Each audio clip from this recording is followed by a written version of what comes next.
Ħadd ma jidher li weġġa f'inċident fis-sigħat bikrin ta' filgħodu li fih ħadet in-nar karozza fil-Belt Valletta.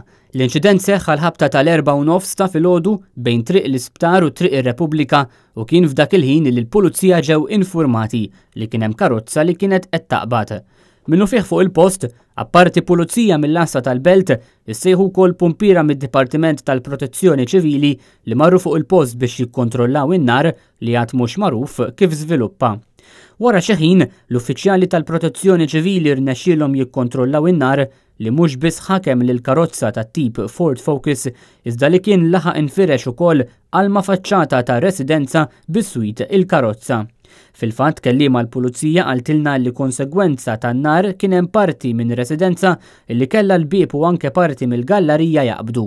Bil-każ ġiet infurmata l-Maġistrat tal-Assa Monika Vella li hu mifhumi li ħatret xi esperti biex jassistuha fl-inkjesta li qed tagħmel, filwaqt li l-investigazzjonijiet tal-pulizija għadhom għaddejjin.